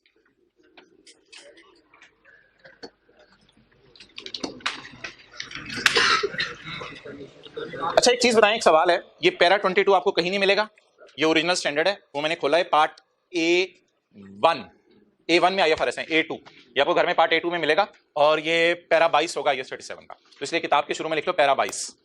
तो जो जो स्टैंडर्ड के पैरास इंपॉर्टेंट होंगे मैं खुद लिखवाता रहूंगा। अच्छा एक मसला है जी, लीगल ऑब्लिगेशन में एक मसला है, वो ये है, आपको पता है कई दफा कोई लॉ बन चुका होता है और कई दफा कोई लॉ बन रहा होता है।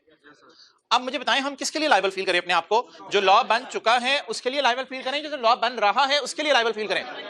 अच्छा आपकी राय है, जो लॉ बन चुका है उसके लिए अपने आप को लायबल फील करें, जो लॉ बना ही नहीं उसके लिए अपने आप को लायबल फील ना करें। मिसाल के तौर पे लॉ बना ही नहीं कि मास्क पहनने के ना पहनने पे जुर्माना होगा तो उसके लिए लायबल फील ना करें। आप लोगों की ये राय है, लेकिन स्टैंडर्ड एक बात करने लगा है, जरा आप इसको पढ़ के देखिएगा, क्या ये हमारी बात से ज्यादा बेहतर बात नहीं करा? ये आपको कहीं नहीं मिलेगा पैरा, ये स्टैंडर्ड के पार्ट A2 में ही मिलेगा। Where details of a proposed new law, proposed बना नहीं अभी, proposed, where details of proposed new law have yet to be, details are to be finalized, an obligation arises, अगर बन रहा है लॉ फिर भी आपकी ऑब्लिगेशन है, only when the law is virtually certain to be enacted, अगर law का लगना आपको यकीनी है कि लॉ बन जाना है, as drafted, as मिसाल के तौर पे इमरान खान ने 28 नवंबर को आके कहा कि 2 दिन बाद ये ड्राफ्ट इनैक्ट होने वाला है, तो अब आप क्या बताएं, अब आपको तकरीबन यकीन हो जाएगा या 100% यकीन हो जाएगा कि ये लॉ बन रहा है? और अगर ऐसी खबरें चल रही हैं यार कानून आ रहा है, उस कानून में ये होना है, उस कानून में वो होना है, हुकूमत की तरफ से कोई ऑफिशियल न्यूज नहीं, आप गवर्नमेंट ऑफ पाकिस्तान की वेबसाइट पे गए वहां पे कोई ऐसी बात नहीं लिखी हुई थी, और आप कह रहे हैं यार लोग डराई जा रहे हैं, पता नहीं कौन कौन से कानून आ रहे हैं, आने तो दो ना उन्हें। लेकिन अगर where details of a proposed law आ गया या आना है, proposed law have yet to be, सिर्फ डिटेल्स फाइनलाइज होने वाली हैं, an obligation arises, आप लायबल फील करें हुकूमत की तरफ में आपको, only when law is confirmed to be enacted, अगर कंफर्म हो के लॉ इनैक्ट हो जाएगा, जैसे कि उन्होंने क्या किया हुआ है, ड्राफ्ट किया हुआ है। छोड़ें इसको, आप सिनेरियो पढ़ें, an entity is in the oil industry, समझ आ गया, ऑयल निकालते हैं, and causes गंद but cleans up only, और हर जगह गंद डाल देते हैं ऑयल निकालने से, बट क्लीन्स अप ओनली, जाहिर बात है ऑयल निकालेंगे तो मसले मसाइल तो आएंगे। ये मैं इस वक्त IFRS पार्ट B में आ गया हूं, एग्जांपल नंबर 2A में आ गया हूं, आपकी किताबों पे भी अवेलेबल है, page number 21। An entity is in the oil industry causes contamination but cleans up only when required to do so under the law, ठीक है जी। आप जो है मिसाल दे रहा हूं, आप लेस खा रहे हैं, आपका सफर था लाहौर से कराची, जगह जगह जो है वो लेस फेंकी जा रहे हैं, जैसे ही आप डिफेंस कराची में एंटर हुए, उधर सिक्योरिटी गार्ड खड़ा है, इधर सिक्योरिटी गार्ड खड़ा है, ये हो रहा है वो हो रहा है, आप कहेंगे ना भाई, तो कहते हैं कि ये ऑर्गेनाइजेशन भी इसी अप्रोच की है, इसको पता चलता है ना मुख्तलिफ मुल्कों में जाके ऑयल निकालती है, जिस मुल्क में कोई ना पूछे ऑयल निकाल के गंद मारा निकल आए, ऑयल निकाल के गंद मारा निकल आए। N entity in the oil industry, जो टीचर ना पूछे मूंगफलियां नीचे फेंक रहे हो, उस टीचर की क्लास में फेंकते जाओ, जो टीचर पूछे उसकी क्लास में जरा एहतियात से करो। An entity in the oil industry causes contamination but cleans up only, लेकिन क्लीन से कहां करती है जाते जाते, when required to do under the law of the particular country in which it, one country in which it operates has no law requiring cleaning up, एक country ऐसी है जिसमें कोई कानून नहीं है कि क्लीन अप करके जाओ, सफाई सफाई करने का कोई कानून नहीं है, ना भी करके जाओ खैर है, पाकिस्तान चलो पाकिस्तान कर लो, and the entity has been मारिंग गंद, और एंटिटी कंटेमिनेट कर रही है लैंड को, ऑयल निकालने की वजह से इधर उधर की जमीन खराब होती है, and the entity has been मारिंग गंद in that country since long, बड़े साल हो गए हमें यहां गंद मारते हुए, इधर उधर सब हमने काम खराब कर दिया हुआ है। एट 31 दिसंबर 2000 को at 31 December 2000 it is confirm that a draft law draft है लेकिन उसका आना कंफर्म है. It is confirm that a draft law requiring a clean up of land already contaminated. Law में बताएगा लिखा हुआ है पुरानी कंटामिनेशन भी साफ करनी पड़ेगी, फ्यूचर वाली सिर्फ नहीं पुरानी भी, और हम सेवरल ईयर से कर रहे हैं. It is virtually certain that a draft law requiring clean up already contaminated will be enacted shortly after year and. जैसे ही साल खत्म होना है ये लॉ आ जाना है. अब आप मुझे बता दें, बीइंग अ रैशनल पर्सन आपका बिजनेस है, आप लायबल फील करेंगे अपने आप को? बिल्कुल लायबल फील करेंगे, क्योंकि लॉ का आना सर्टन है. लॉ का आना, आईकैप कोई पॉलिसी ड्राफ्ट कर रहा हो और आईकैप का प्रेसिडेंट कहते हैं ये पॉलिसी बस साइन होने वाली रह गई है, इंशाल्लाह आने वाली है, आपको पता चल जाता है यार इंट्रो को एग्जाम है. ठीक है, अभी तो वो बातें चल रही थी, अभी आईकैप बार बार कहता था कि आने दो जरा ड्राफ्ट को फाइनल होने दो. आप लोग कहते हैं हमने छोड़ दिया इंट्रो को पढ़ना. ऐसा ही हो रहा है ना. तो यही एटीट्यूड लॉ मेकर का भी है क्या, कि लॉ आ गया है या अभी ड्राफ्ट है, लेकिन आना यकीनी है. प्रेसिडेंट आईकैप ने कह दिया या फिर किसने कह दिया, प्रेसिडेंट पाकिस्तान ने कह दिया कि लॉ का आना यकीनी है, तो फिर भाई चाहे ड्राफ्ट है इसकी टेंशन मत लो, हमारे पे तो लगेगा ना. अच्छा ये बताएं, फ्यूचर कंटामिनेशंस पे लगना है लॉ या पुरानी पे भी? लफ्ज पढ़े क्या लिखा हुआ है, आप बताएं जी. 3 शराइत. पास्ट इवेंट बोले, past event, contamination of land, और प्रोबेबल आउटफ्लो भी होगा. प्रोबेबल आउटफ्लो तकरीबन वर्चुअली सर्टेन है, आउटफ्लो पैसे देने का हाई चांस है. और तीसरी बात, रिलायबल एस्टीमेट आप लगवाएं किसी से और करके जो है लायबिलिटी बुक करें. स्टैंडर्ड, दुनिया के स्टैंडर्ड क्या कहते हैं? Conclusion, a provision is recorded, liability record कर ले for the best estimate of cost of clean up. See para 22. Para 22 में कहते हैं, मैं ये बात लिखी हुई है कि आपको लायबिलिटी बुक, हालांकि लॉ अभी अंडरलाइन करें क्या है, किधर है ड्राफ्ट, कहां लिखी है, लेकिन वर्चुअली सर्टेन है कि इनैक्ट हो जाएगा. रिलायबल एस्टीमेट इंशाल्लाह पेपर में आपको दिया करेगा. फिगर नहीं देगा रिलायबल एस्टीमेट की तो फिर हम अज्यूम करेंगे कि ठीक है नहीं मिल रहा. अगर कह देगा रिलायबल एस्टीमेट नहीं है, वरना हम अज्यूम क्या करेंगे, हमेशा इन चीजों का रिलायबल एस्टीमेट लग जाता है. एग्जांपल 2 भी भाईजान, बातें जरा बढ़ती जा रही हैं, मजा आ रहा है. अब इस लेवल पे बातें आ रही हैं कि आप खुद डिसीजन ले सकें. An entity in all industry causes contamination and operates, मजा आ रहा है, and operates in a country where there is no environmental law. वहां पे कोई एनवायरमेंटल लॉ नहीं है, लेकिन हम छिक्के रखा हुआ है हमने, काम गन मारी जा रहे हैं. However, the entity has a widely published environmental policy. लेकिन हमारी वेबसाइट पे एक पॉलिसी लिखी हुई है इन विच हम वादा करते हैं to clean up all contamination. ये पॉलिसीज याद रखिएगा, कम्युनिकेटेड होती हैं वेबसाइट पे, ये सोची नहीं होती, पॉलिसी बताई होती है. The entity has a record of honouring this policy, और एंटिटी का रिकॉर्ड भी है कि ये पॉलिसी ऑनर कर रही है. आप बता दें इसके लिए लायबल फील करें या ना करें, क्योंकि ये लीगल ऑब्लिगेशन है या कंस्ट्रक्टिव ऑब्लिगेशन. और अगर लिखा होता the entity is not honouring and people are not expecting anything, तो फिर पॉलिसी वेबसाइट पे एक फॉर्मेलिटी थी, उसको हम इग्नोर कर. लीगल क्यों हो गया? बड़ा बड़ा लिखा हुआ है there is no environmental law in that country. Pakistan की बात कर लो, कोई एनवायरमेंटल लॉ नहीं है, जो मर्जी करो पार्कों में. क्या स्टेटमेंट देने की वजह से ये नहीं हो जाता? दादी ने कहा मैं आपको ईदी दूंगी, दादी ने कहा मैं आपको ईदी दूंगी, लीगल ऑब्लिगेशन है? नहीं है लीगल ऑब्लिगेशन. अगली बात, कोर्ट में जाके आप कुछ नहीं कर सकते. इसी तरह अगली बात करें. बोले एक और मिसाल दी थी, प्रिंसिपल साहब ने कहा मीटिंग के अंदर मैं आपको बोनस दूंगा, एम्प्लॉइज जा सकते हैं कोर्ट में. एग्रीमेंट तो नहीं हुआ ना, स्टेटमेंट दी है. भाई स्टेटमेंट्स और पॉलिसीज में लीगल ऑब्लिगेशन राइज नहीं होती. ओके, ऑफशोर फील्ड, साहिल समंदर के पास जो है वो ऑयल निकाल रहे हैं आप, offshore field. An entity operates and, अच्छा जी, एक मिसाल पहले मुझे दें कि मिसाल के तौर पे आप दोस्तों के साथ खाना खाने गए. ये चलें बहुत बड़ा इवेंट कर लेते हैं. आप सारे दोस्तों ने जो है आप सारे दोस्तों ने जो है वो प्लान बनाया, और प्लान बना के जो है वो आप चले गए मीनार पाकिस्तान. और मीनार पाकिस्तान जाके आपने जो है वो देख बनवाई, और देख बनवा के जो है वहां सबसे पहले जाके आपने क्या किया, वहां सबसे पहले जाके आपने जमीन खुदवाई. और जमीन खुदवा के देख अंदर रखी ताकि गर्म रहे. ठीक है, बेलचे आप साथ लेके गए, जमीन खुदवाई, उधर से माली आपको देख रहा था, आप उधर से जमीन खोद रहे हैं, देख आपने अंदर रखवा दी कि खाना गर्म रहे, हम जरा क्रिकेट खेलें. अच्छा, इसके बाद डिस्पोजेबल प्लेटें जो है शॉपर के अंदर पड़ी हुई थी. उधर से आईकैप का मैसेज आ गया पेपर कल है. अब आप बताएं, आपने खाना खा के कोई गंद मारे, प्लेटें उधर फेंकी हैं, या आपने अभी सिर्फ देग के लिए जमीन खोदी है? भाई बहुत मजा आ रहा है, जिसकी आंखें खुलवा दो बस, ये आपको बहुत बड़ा ऑब्जेक्टिव होगा. आप इसकी आंखें खुलवाई रखो बस. आपके साथ वाला आगे देख रहे हो, साथ वालों की फिक्र नहीं है आपको. अच्छा, आप फौरन आईकैप का फोन आ जाए पेपर काले, आप वहां से फौरन भागेंगे, लेकिन आपकी एक लायबिलिटी होगी. देख निकालने वो आपकी देग है, देख की टेंशन नहीं है मुझे. वो जो आपने खुदाई करके जगह खराब की है उसको मिट्टी से भर के जाना होगा, और डिस्पोजेबल प्लेटें तो वैसे उठा के ले जाएंगे क्योंकि वो आपने निकाली नहीं वहीं से. डन. लेकिन अगर लेकिन अगर ऐसा ICAP का कोई मैसेज ना आए और आप जोहर की नमाज पढ़ के आराम से जाके डिस्पोजेबल प्लेटें निकालें और निकाल के खाना खाएं, एक ने उधर फेंकी और डिस्पोजेबल, एक ने उधर चावल पड़े हुए, उधर हड्डियां पड़ी हुई, उधर ये पड़ा हुआ है, और ये सारा जो है वो उधर सामान बिखरा पड़ा है। अब जब आप जा रहे होंगे तो डर है कि वो वजीर आला ने बुला ले और वजीर आला बुला के कहेगा ये देखो क्या करके जा रहे हैं पाकिस्तानी नौजवान। अब आप कितनी चीजों के लिए लायबल फील करेंगे? दो चीजों के लिए, एक तो वो मट्टी भी भरनी है उस जगह पे, और दूसरा, अच्छा बताइए, वो जो प्लेटों की वजह से आपने दाएं बाएं गंद मारा है उसके लिए सिर्फ कब लायबल फील करेंगे? जब खाना खा के वो गंद मार देंगे, और जब तक नहीं मारा होगा वो गंद तब तक लायबल फील जरा पड़ेंगे। अच्छा ये ना स्टैंडर्ड है दुनिया के, तो यहां से पता नहीं चलता सवाल कहां से शुरू हो रहा है और कहां खत्म हो रहा है। सवाल यहां खत्म हो रहा है, ये मैं बता दूं, आगे सोल्यूशन है, ये ना पढ़ने लग जाइएगा, यहां तक पढ़े, जल्दी करें यार, बड़ी इंपॉर्टेंट चीजें हैं।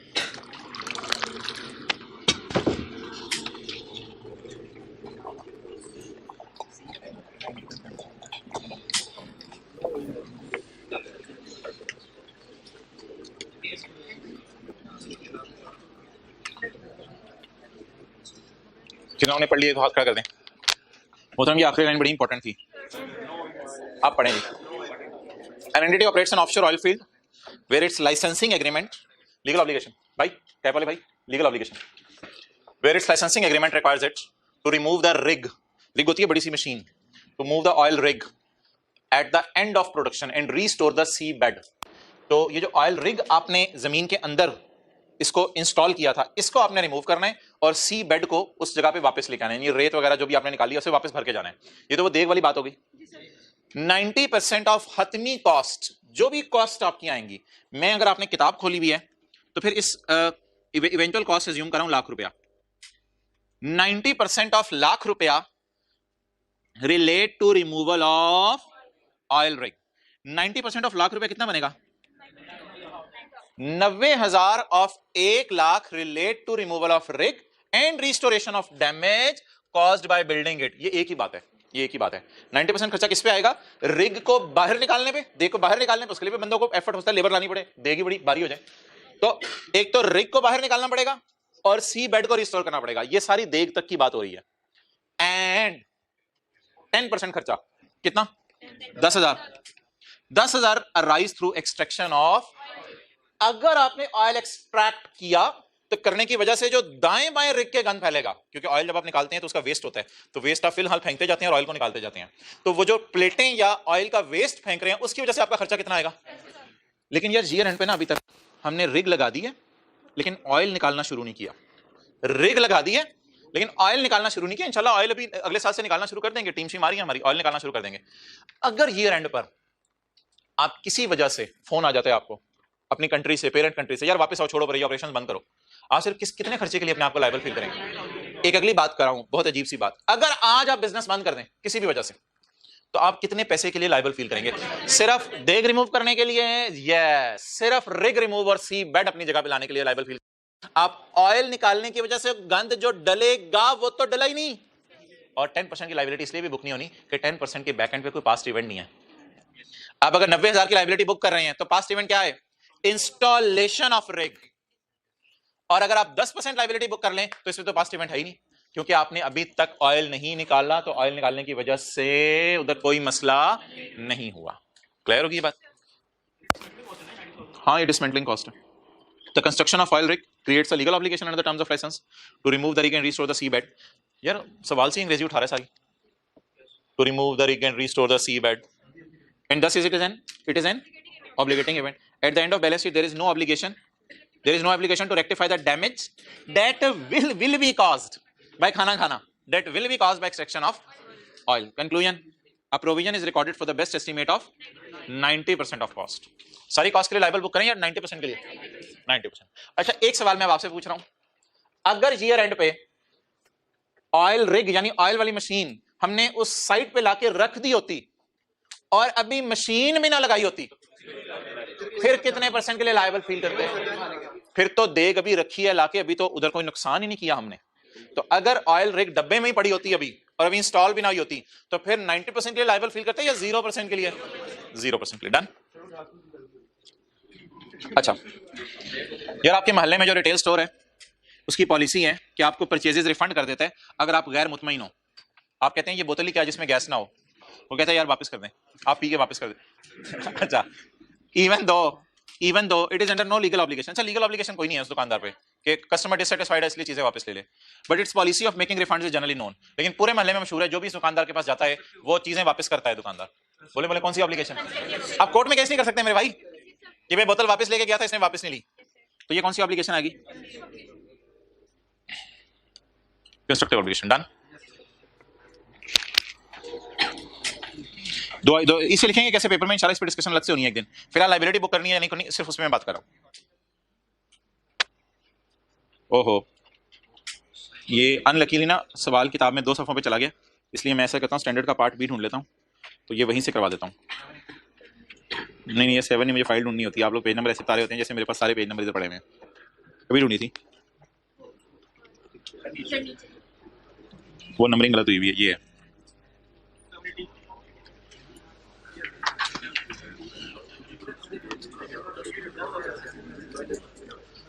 फाइव ए 5B रात मैंने स्किप की है। मोहतरम, legal requirement to fit smoke filter. भैया इधर उधर रैंडम ना रहे, बहुत मजा आ रहा है मुझे। Legal requirement to fit smoke filter. अगर आपके पास हाइलाइटर है या बॉल पॉइंट है तो येलो में सवाल है, ये पार्ट ए का सोल्यूशन है और ये पार्ट बी का सोल्यूशन है। सवाल मोहतरम येलो में है। अंडर न्यू लॉ, नए लॉ में एन एंटिटी, एक company is required to fit, ये सबसे बेहतरीन मिसाल है, इससे आइए 37 बेहतरीन समझ आता है।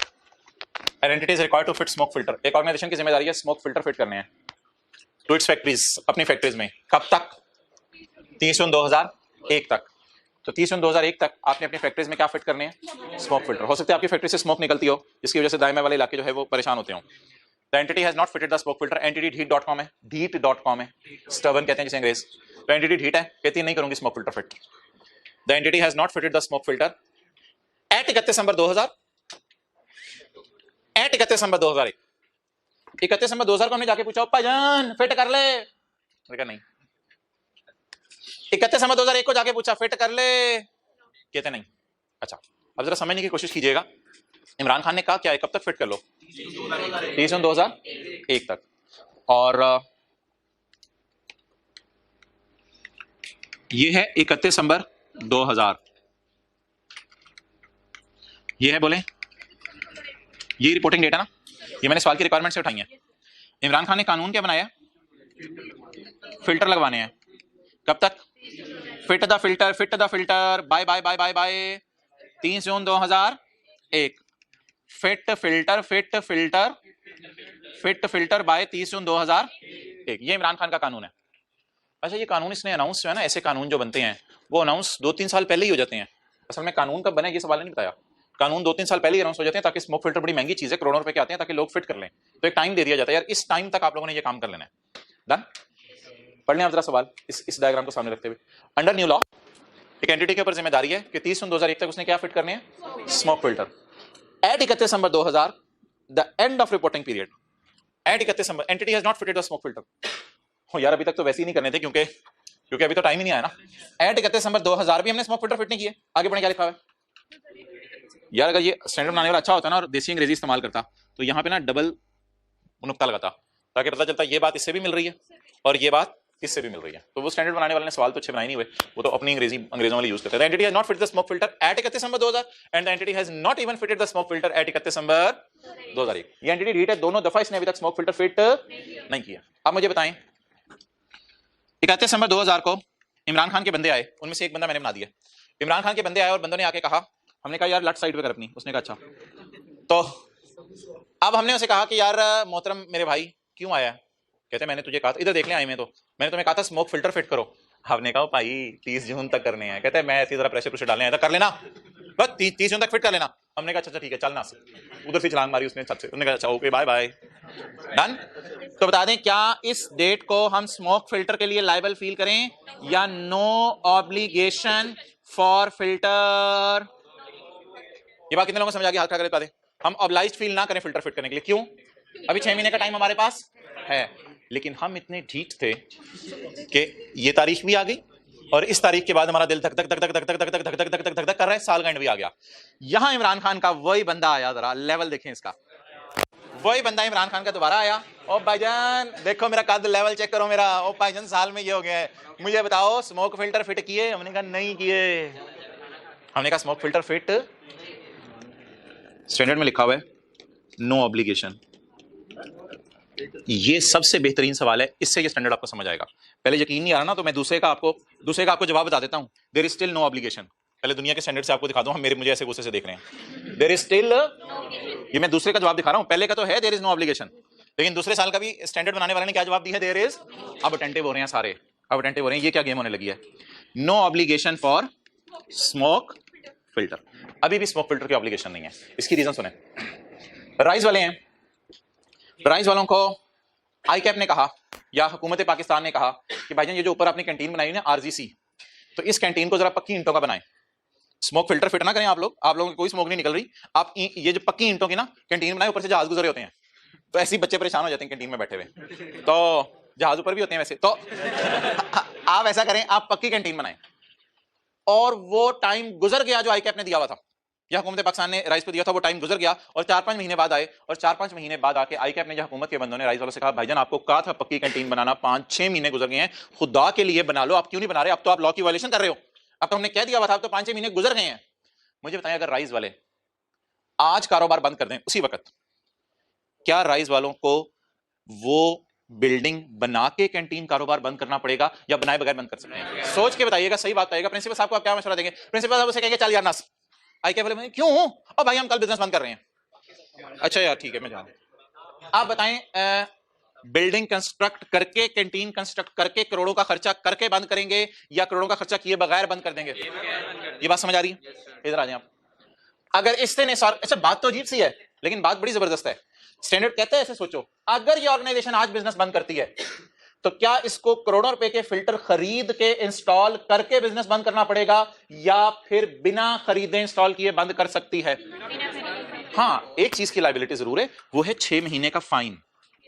ये लायबिलिटी आपके ऊपर है मोहतरम, 6 महीने का फाइन। ये लायबिलिटी आप बुक कर लें 31/12/1 पे खड़े होके। अगर लॉ में लिखा हुआ है कि फाइन बनता है तो फाइन की लायबिलिटी बुक कर ले जो आपने वायलेशन की है। कितने महीने से वायलेशन कर रहे हैं?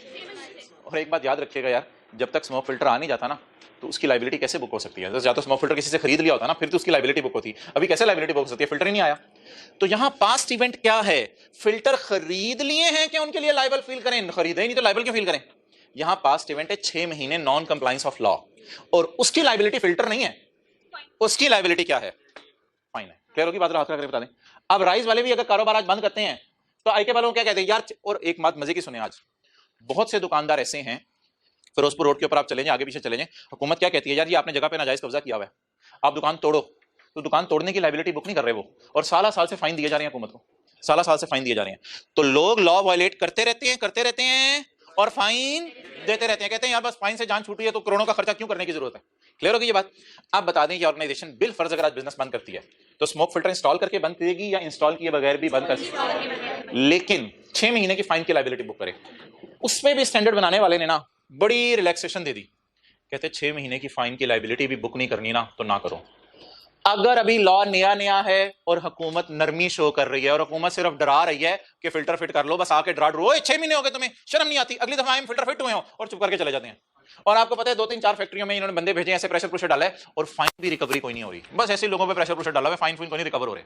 तो ऐसी सूरत में फिर आपको पता चल जाएगा यार फाइन भी मैंने पे नहीं करना, तो फाइन की लायबिलिटी भी बुक ना करें। लेकिन अगर आपको लग रहा है कि लॉ में लिखा हुआ है फाइन लेना है और फाइन की रिकवरी भी चल रही है तो फिर आप फाइन की लायबिलिटी बुक कर लें। डन?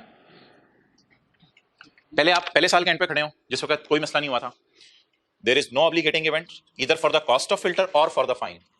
पहले साल के एंड पे तो ना फाइन की लायबिलिटी है ना फिल्टर फिट करने की लायबिलिटी है। Done? No provision is recorded. Next, अगले साल के एंड पे खड़े हो, देयर इज बोले देयर इज स्टिल का मतलब पता चल गया आपको? स्टिल का लफ्ज़ डाला है, there is still no obligation, there is still no obligation. ये एग्जांपल नंबर 6 है आपकी बुक में। There is still no obligation for cost of fitting filter. For cost of filter तो करोड़ों रुपए का आएगा, वो अगर लायबल भी फील करेंगे किसकी तरफ करेंगे? जब तक कि फिल्टर खरीद ना लें। There is still no obligation for cost of filter because no past event has. अगर फिल्टर फिट हो गए होते और पैसे ना दिए होते तो फिर फिल्टर के लिए लायबल फील करते हैं। अभी तो फिल्टर के लिए भी लायबल फील, अगर कैंटीन बन गई होती और मजदूरों को पैसे ना दिए होते फिर लायबल फील करते हैं, बनी नहीं तो किसकी तरफ लायबल फील करें। हाउएवर, अब वो जो आपके दिलों में बात आ रही थी ना, हाउएवर, जैसे बट साहब होते हैं जगह जगह आते हैं, but an obligation might arise, an obligation to pay for the fines or under the law because the past event has occurred। इधर क्या पास्ट इवेंट है जरा बता दें, कितने महीने से नॉन कंप्लायंस, 6 महीने से non compliance. The non compliance operation of factory, जिनके पास किताब है वो लिख सकते हैं फॉर 6 मंथ्स, जिनके पास किताब है। कितने महीने से लॉ कंप्लाई नहीं हो रहा, 6 मंथ से लॉ कंप्लाई नहीं हो रहा। हाँ अच्छा, भाई का सवाल है ये तो नहीं लिखा कि वो बिजनेस बंद कर दे, इधर ले आओ कैमरा। आज के बाद हर सवाल में हमने इसी तरह सोचना है, अगर वो बिजनेस बंद कर दे तो क्या होगा। मैं आपकी एक और इसकी मिसाल देने लगा हूं, क्वालिटी गारमेंट्स वाला सवाल अभी हमने किया है जहां फैक्ट्री में आग लगी थी। अगर ये बिजनेस बंद कर भी दें तो भी पास्ट इवेंट हो चुका है, आग लगी हुई थी। अगर ये बिजनेस बंद कर भी दे तो जो मर गए बंदे वो मर गए हैं, उनके वो सबको पैसे देने हैं, हुकूमत ने फाइन लगा दिया, उसके पैसे देने हैं। ये बिजनेस बंद कर भी दें, लेकिन फिल्टर्स वाला सिनेरियो जरा सोचें, या राइस के ऊपर कैंटीन बनाने वाला सिनेरियो सोचें। अगर बिजनेस बंद कर भी दें तो ये अवॉइड, लेकिन वो जो एम्प्लॉइज वाली सिनेरियो है क्या उसमें अवॉइडेबल है। अच्छा अगली बात सुनते हैं आप, भाई ने बात को फैला दिया। एक दुकानदार है, उसने 50 मोबाइल बेच दिए वारंटी कार्ड से और दुकान बंद करके चला गया। अब दुकान बंद कर भी दे तो लॉ मेकर कहेगा उसको घर जाके पकड़ो, उसको घर जाके पकड़ो। वो दुकान बंद कर भी दे, जो बेच चुके हैं मोबाइल, उसके लिए वो क्या फील करेगा। अगर आज आप दुकान बंद कर भी दें तो फिल्टर तो खरीदे ही नहीं, किसी की तरफ लायबल फील ना करें, फाइन के लिए भी लायबल फील ना करें। अगर इधर आप बिजनेस बंद करते हैं तो फिल्टर तो खरीदे ही नहीं। एक लाइन लिखिए सवाल में, not fitted the filters, line लिखिए सवाल में, not fitted the filters, not fitted the filters. और स्मोक आपको बोलने का दिल चाह रहा है, मेरा दिल नहीं चाह रहा बोलने का, नॉट फिटेड द फिल्टर्स। तो अगर आप इधर दुकान बंद कर भी दें तो फिल्टर के लिए लायबल फील करेंगे। अगर आप इधर दुकान बंद कर दें तो फाइन के लिए लायबल फील करेंगे, जी बिल्कुल करेंगे। However, an obligation might arise to pay fines or under the law because the obligating event has occurred। क्या obligating event past event होता है, क्या क्या क्या, non compliance of law। Okay आगे चलें।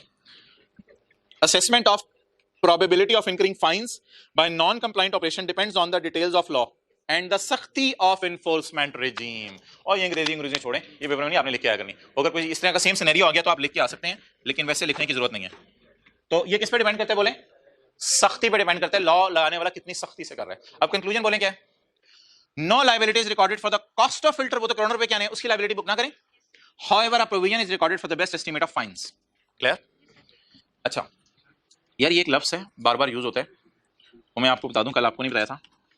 प्रोबेबल, प्रोबेबल का मतलब होता है, प्रोबेबल का मतलब होता है हाई चांस। प्रोबेबल का एक मुश्किल सा मतलब समझ लें, प्रोबेबल की आज मुश्किल इंग्लिश, ओ भाई प्रोबेबल की मुश्किल इंग्लिश, मोर लाइकली देन, होने का चांस ना होने के चांस से ज्यादा है। तो ये एक मुश्किल सा फिक्र है, इसका मतलब भी प्रोबेबल होता है। तो किताब पे कहीं लिखना है प्रोबेबल का मतलब, प्रोबेबल का मतलब बोलें मोर लाइकली देन नॉट, होने का चांस ना होने के चांस से ज्यादा है। ये आपको वो जो सफा था ना, ट्री जहां बना हुआ था कल, वहां भी ये लफ्ज लिखा हुआ था, जाके देखिएगा, मोर लाइकली देन नॉट। चलें जी आखिरी एग्जांपल और आज की क्लास खत्म। कोई होमवर्क नहीं है आज का, वो कंसोलिडेशन का एक पेज मैंने आपको बता दिया था, जो लोग लेट आए थे, स्टॉक की एडजस्टमेंट वाला। अच्छा जी एक इश्यू समझ लें भाई, क्या आपको पता है कि ऑर्गेनाइजेशन डिफरेंट चीजों पे टैक्स काटती है, एम्प्लॉय की सैलरी पे टैक्स काटती है, ये तो शायद आपको पता ही हो। इसी तरह ऑर्गेनाइजेशन जो है वो अगर बिल्डिंग का किराया दे रही है तो उस बिल्डिंग के किराए पे ओनर की इनकम पे टैक्स काटती है। इसी तरह ऑर्गेनाइजेशन बहुत से टैक्सेस काटती है। अब टैक्स का लॉ बदला है, टैक्स का लॉ रिसेंटली बदला है, उस बदलने की वजह से ऑर्गेनाइजेशन के अंदर जो अकाउंटेंट है जिसने सीए किया हुआ है उसे नया लॉ पता नहीं है। अब हमने क्या सोचा कि हमारे एम्प्लॉइज काफी ज्यादा हैं, हमारा बिजनेस नेस्ले का है, हमने बहुत सी कंपनीज का टैक्स काटना होता है, हमने बहुत से लोगों का टैक्स काटना होता है, एम्प्लॉइज का टैक्स काटना होता है। तो वो जो हमारे 2-3 चार्टर्ड अकाउंटेंट है ना, उन्होंने तो पुराना लॉ पढ़ा हुआ था जब सीए किया था। अब लॉ बदल गया इस साल, तो उनको ट्रेनिंग दिलवाएं।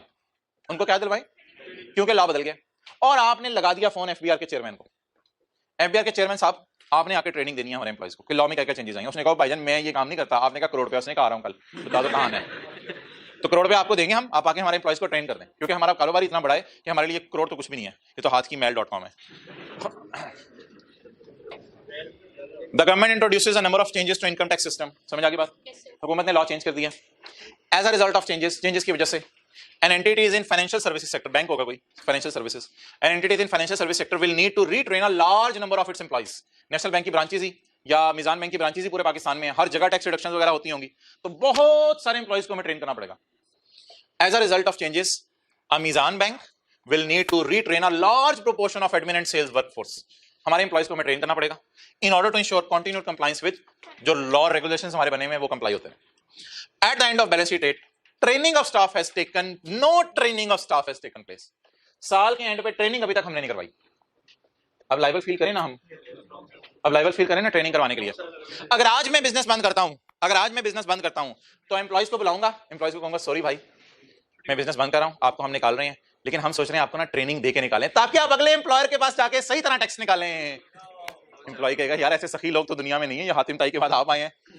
बोले ऐसे होगा क्या? मैं शायद हम एम्प्लॉय को इसलिए तो ट्रेन कर रहे हो, अब आपने घर के अंदर रहना है, घर वालों के साथ 2-3 महीने नौकरी ढूंढनी है, घर में कैसे वक्त गुजारें वो अलग बात है, उसके लिए तो ट्रेनिंग दे रहे हो। लेकिन क्या एम्प्लॉय को हम ये ट्रेनिंग दे रहे होंगे कि तुमने जो है वो कैसे जाके अगले एम्प्लॉयर के पास टैक्स निकालना है? अच्छा अगर सवाल में लिखा होता इसी तरह की लाइन है, नो फिल्टर्स आर फिटेड, उसी तरह की फाइल है, उसी तरह की लाइन है, no filters are, no training has taken place. Retrain का इसलिए मतलब लिखा है कि ट्रेन पहले भी होते रहते होंगे, तो अभी तक ट्रेनिंग हमने इनकी नहीं दिलवाई। अच्छा बिल फर्ज अगर लिखा होता है ट्रेनिंग हो गई है और ट्रेनर आ गया है, उसने ट्रेनिंग दे दी है और फिर ट्रेनर को हमने पैसे नहीं दिए, तो फिर हम लायबल फील। लेकिन अभी ट्रेनिंग, अगर आप ये एंट्री करते हैं साल के एंड पे खड़े होके ट्रेनिंग एक्सपेंस डेबिट, प्रोविजन या पेएबल क्रेडिट, तो कोई बंदा आपसे सवाल पूछेगा भाईजान ये पैसे किसको देने हैं? आप कहेंगे ट्रेनर को, वो कहेगा खर्चा आपने डेबिट कर दिया, क्या सर्विस ले लिया आपने? आप कहेंगे नहीं सर्विस तो नहीं मिली, तो कहते हैं भाई किस चीज की लायबिलिटी? हाँ फाइन की बात यहां भी हो सकता है हुकूमत ने कहा ट्रेनिंग दे, आपने ट्रेनिंग नहीं दी तो उसका फाइन हो, वो अलग बात है। लेकिन ट्रेनिंग कॉस्ट जो आपने करोड़ रुपया देनी है एफबीआर के चेयरमैन को, उससे तो आपने अभी बात ही नहीं की। सवाल में लिखा हुआ no training has taken place, और ये भी नहीं लिखा हुआ किसी से आपने राब्ता कर लिया। There is no obligation because no past event. Past event है ही नहीं, पास्ट इवेंट होता है ट्रेनिंग। अगर ट्रेनिंग दे दी होती और पैसे ना दिए होते ट्रेनर को, no provision is recorded as per para 14। Para 14 ना वो प्रोविजन की 3 सिनेरियोज हैं, पास्ट इवेंट, प्रोबेबल आउटफ्लो और रिलायबल एस्टिमेट। बड़ी जल्दी आप ऐसे बुक्स बंद करके बैठे थे जैसे मैं आपको क्या, आप होमवर्क में बस वो कंसोलिडेशन का एक पेज है, पेज नंबर 499 बस। और यार एक मिनट, ये वाली एग्जांपल्स नहीं आपने लिखी आनी, इनको लिखना मैं कैसे मैं बताऊंगा। क्वालिटी गारमेंट्स वाली और वो जो जामिल वाली थी टायर वाली, वो जो किताब के अंदर पास पेपर की है, वो कितने लोग लिख के आएंगे? यार कंसोलिडेशन को आप घर में 2 घंटे देते थे, इसको घंटा डेट दे देंगे IAS 37 को, घंटा डेट दे दीजिएगा मेहरबानी।